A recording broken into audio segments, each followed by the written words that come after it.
Kenapa nih?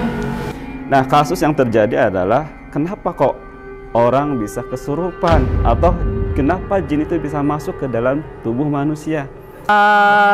Aku tak punya hati. Si namanya di master. Aing mau. Itu si Dapi kenapa itu? Kenapa?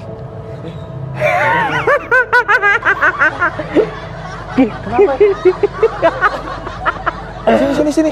Ketika seseorang kena gangguan, ya, baik gangguan jin ataupun tadi kesurupan, maka yang pertama yang harus kita lakukan adalah coba berusaha mengamankan dulu orang tersebut.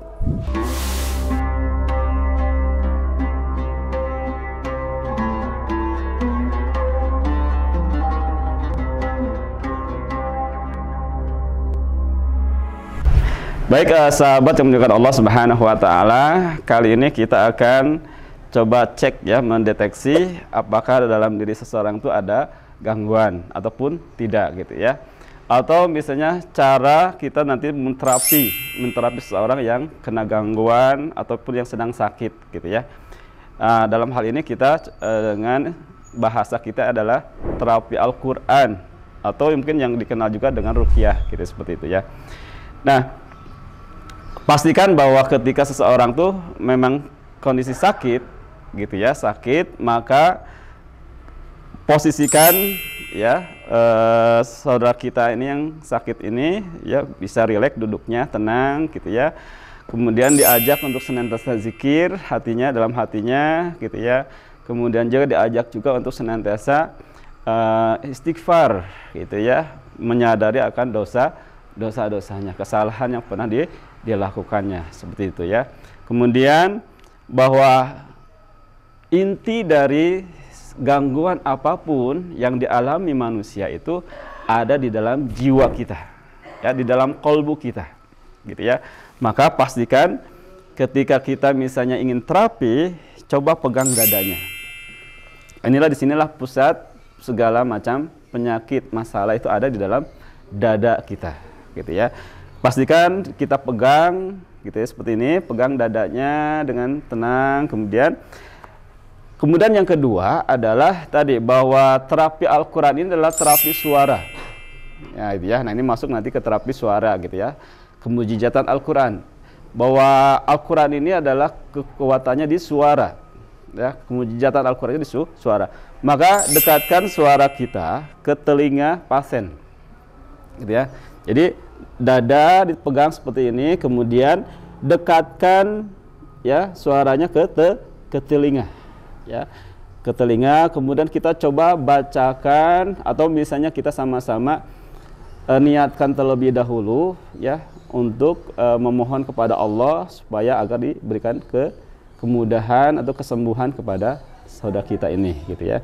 Kita mohon kepada Allah Subhanahu wa taala, kita ajak sama-sama ta'awud kepada Allah Subhanahu wa taala. A'udzubillahi minasyaitonirrajim.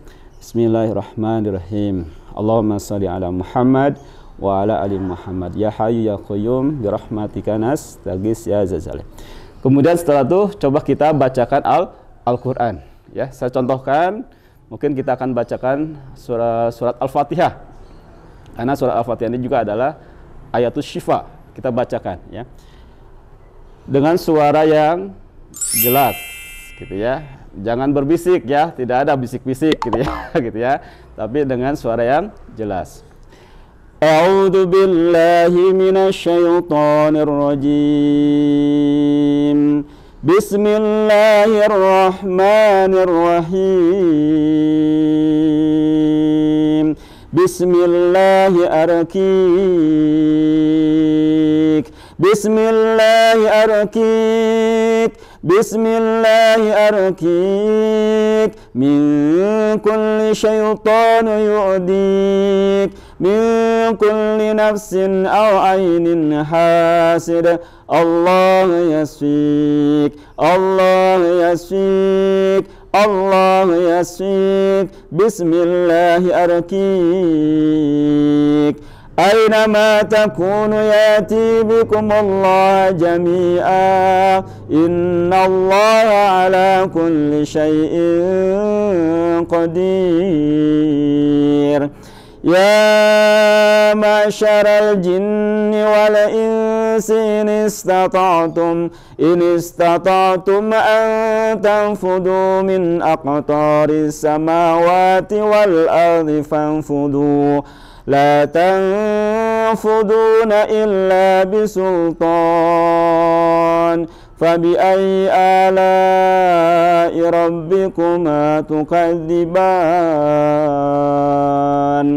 أعوذ بالله من الشيطان الرجيم بسم الله الرحمن الرحيم الحمد لله رب العالمين الرحمن الرحيم مالك يوم الدين إياك نعبد وإياك نستعين اهدنا الصراط المستقيم صراط الذين أنعمت عليهم غير المغضوب عليهم ولا الضالين.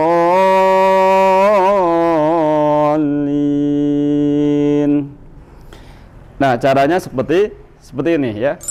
Kita bisa bacakan ayat-ayat Al-Qur'an yang kita hafal ya.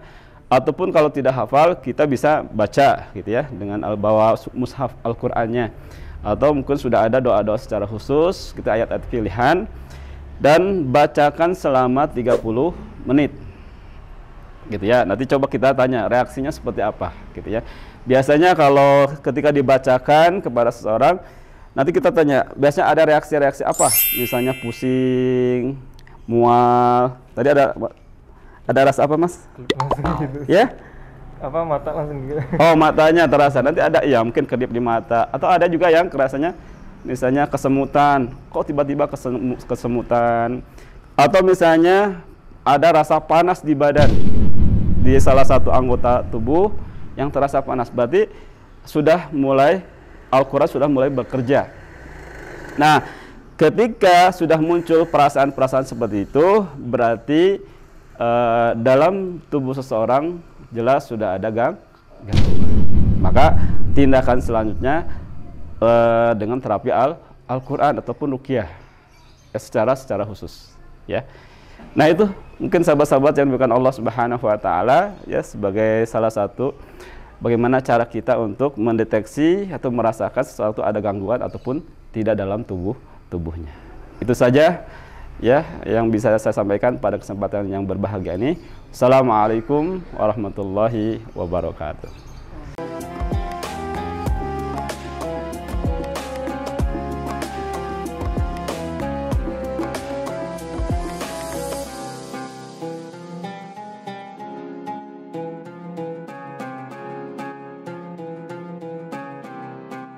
Jangan lupa, saya bilang sekalian, terus berlangganan di Darut Tauhid Official.